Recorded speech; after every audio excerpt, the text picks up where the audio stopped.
உள்ளூராட்சி மன்றங்கள் மாகாண சபைகள் அமைச்சர் சந்தன அபேரத்ன இலங்கைக்கான இந்திய உயர்ஸ்தானிகர் சந்தோஷ் ஜா ஆகியோரால் பாலம் திறந்து வைக்கப்பட்டது.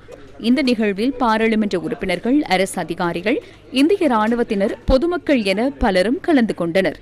இந்த பாலம் டிட்வா புயலினால் ஏற்பட்ட பாதிப்புகளுக்கான கட்டுமானங்களுக்காக இந்திய அரசாங்கத்தினால் வழங்கப்பட்ட $450 மில்லியன் உதவி திட்டத்தின் கீழ் நிர்மாணிக்கப்பட்டுள்ளது. இந்த திட்டத்தின் கீழ் இந்திய ராணுவத்தினால் இலங்கையில் நிர்மாணிக்கப்பட்ட மிகப்பெரிய பாலம் இதுவாகும்.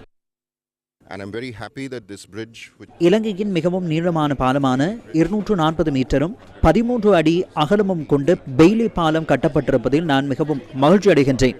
உண்மையில் டிட்வா புயலின் அழிவுக்கு பின்னர் இது உடனடியாக அமைக்கப்பட்டிருக்க வேண்டும்.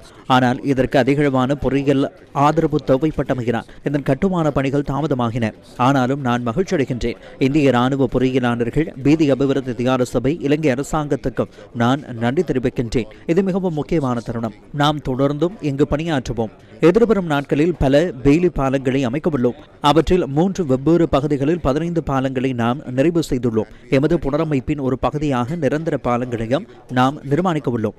பெய்லி பாலங்கள் மற்றும் நிரந்தர பாலங்களை அமைப்பதற்கு இந்திய அரசாங்கம் 30 மில்லியனை வழங்கியுள்ளது. இந்த பணி ஒத்துழைப்பு மனப்பாங்குடன் தொடர்ந்து முன்னெடுக்கப்படும்.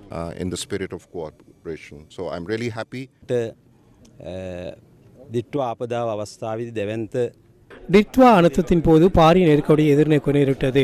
இந்த நிலைமையில் இருந்து மீள்வதற்காக சர்வதேச ரீதியில் எமக்கு உதவி கிடைத்திருந்தது. குறிப்பாக இந்தியாவிடமிருந்து உதவி கிடைத்திருந்தது.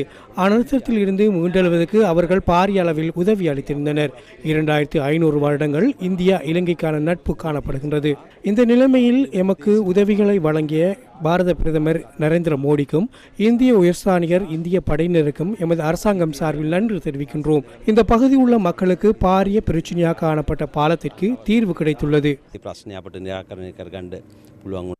இதேவேளை இலங்கைக்கான இந்திய உயர்ஸ்தானிகர் சந்தோஷ் ஜா உள்ளிட்ட குழுவினர் பஞ்ச ஈஸ்வரங்களில் ஒன்றான சிலாபம் முன்னீஸ்வரம் ஸ்ரீ வடிவாம்பிகா சமேத ஸ்ரீ முன்னிநாத சுவாமி ஆலயத்திற்கும், சிலாபம் மானாவரி அருள்மிகு ஸ்ரீ ராஜராஜேஸ்வரி அம்பாள் சமேத ராமலிங்க சுவாமி ஆலயத்துக்கும் இன்று சென்றிருந்தனர். இந்த 2 ஆலயங்களும் ராமாயண வழித்தடத்தில் மிகவும் முக்கியமான ஸ்தலங்களாக அமைந்துள்ளது என இலங்கைக்கான இந்திய உயர்ஸ்தானிகர் ஆலயம் தனது எக்ஸ் தளத்தில் பதிவிட்டுள்ளது.